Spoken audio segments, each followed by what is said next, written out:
Tout d'abord, question avancement du projet. On a fini le lore, lore profond comme lore superficiel. Il nous reste 2-3 quêtes à établir par-ci par-là, enfin 2-3 quêtes, 2-3 events à rédiger pour dire d'avoir une base au moins un mois d'events, voire plus si on s'en sort plutôt bien. Sur ce point-là, on est bon. En fait, les events, c'est pas forcément genre il y a quelque chose de géant qui va vous tomber dessus. Ça peut être effectivement aller rechercher un objet quelque part, ramener l'objet à telle personne qui va vous l'échanger contre quelque chose, et ainsi de suite quoi. Ensuite, donc, il nous reste à build à peu près tout. En fait, on a une base de map qui a été faite exprès pour le serveur. On attend toujours des nouvelles par contre du type qui l'a fait, qui est actuellement en train de la faire. Parce que c'est un anglais, c'est un ancien correspondant en mots, donc enfin bref, on s'en bat les couilles. Donc une fois qu'on aura reçu la map, on commencera le build et on l'annoncera dans le channel annonce avec de temps en temps des screens, etc. Qui remplaceront aussi les images actuelles du site. Est-ce que les RPQ sont autorisés? Les RPQ sont autorisés mais ellipsés. Et ils sont autorisés sans exhibition de 23h à 6h du matin. Mais ça veut dire quoi le titre du serveur? Non, personne ne l'a posé justement. Lumen Space, ça veut dire lueur d'espoir en latin.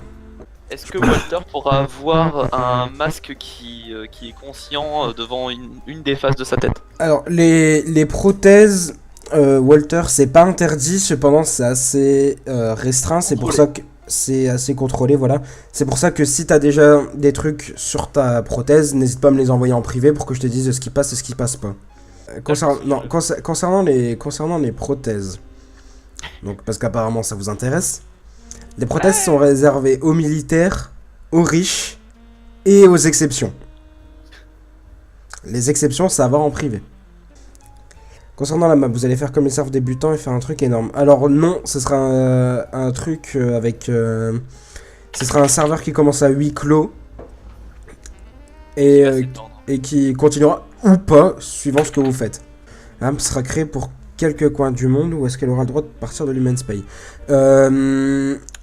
Si vous souhaitez partir de l'abri, il faudra tout d'abord réussir à partir et ensuite l'exploration de l'environnement sera libre, sauf certaines zones lore ou event. Il y aura de nouvelles technologies qui pourront nous être utiles ou des technologies inutiles comme l'iPhone 40 ou des technologies utiles au RP. Les deux. C'est pas super avancé technologiquement non plus, il n'y a pas de voiture volante, mais comme je l'ai dit, les robots sont beaucoup plus avancés. Boston Dynamics est connu à peu près partout dans le monde maintenant, et par la plèbe notamment.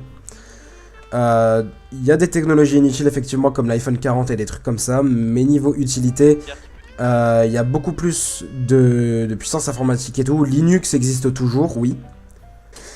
Comment vous allez gérer les différents abris? Alors, justement, c'est ce que j'expliquais à la partie candidature, c'est que les différents abris, ce sont le point de départ de votre personnage. Tout sera expliqué ce week-end sur le site, mais pour faire court, votre personnage habitait jusqu'alors dans un abri, par exemple celui de Shanghai. En attendant de parler de l'Human Space et pour une raison que vous choisirez, il va partir pour l'Human Space. En chemin, il rencontrera quelqu'un qui lui échangera X ou Y chose contre un billet de train. Et de là, il pourra partir vers l'abri. Est-ce qu'il y aura des anomalies comme dans Stalker? C'est à découvrir en RP. Il y aura du stuff selon le RP que l'on a qui sera mis en Minecraft. Oui, vous aurez des items de départ.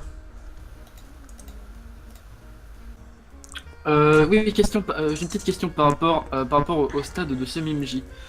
Quel sera en définitive le statut d'autorisation par rapport au RP et par rapport à l'encadrement qui leur sera conféré? Alors, donc niveau RP, purement parlant, ils n'ont pas d'avantage par rapport aux autres joueurs, Ça, hein, c'est normal. Si tu l'aurais fait, je me serais barré tout de suite. Cependant, les semi-MJ auront le droit de faire des encas mineurs et à peu près tous les encas, enfin, tout ce que les joueurs pensent de devoir avoir un encas, par exemple de l'artisanat, de la recherche de matériel, ce genre de trucs, les semi-MJ pourront. Cependant, l'Human's Pay est très centré sur le fair play, c'est-à-dire que votre personnage peut basiquement se balader où il veut sans MJ. Question, personne ne l'a posé, mais est-ce que la mort sera définitive? La mort est définitive, oui. évidemment, des putains. Alors, est-ce qu'il y aura des points de personnage et des rôles? Alors, des points de personnage, peut-être, mais pas pour la V1. Et des rôles, il y en aura très peu.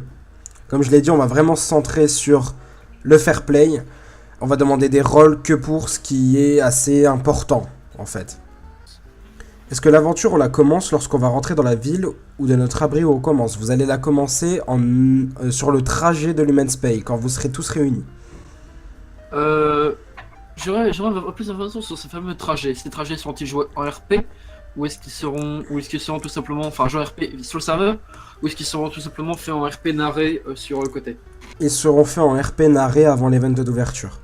Ok, c'est bien. Donc, ils seront narrés à partir du moment où vous serez tous ensemble. Cependant, le trajet jusqu'au train que vous allez devoir prendre est à écrire dans votre BG de personnage sur votre candidature. Ouais. Donc, sur ce trajet-là, tout sera expliqué sur le site. Oui d'ailleurs, est-ce qu'il y a un ressource pack les potos? Oui, on a un ressource pack. Fait maison ou choper sur internet? Fait maison. Putain, vous m'épatez les mecs.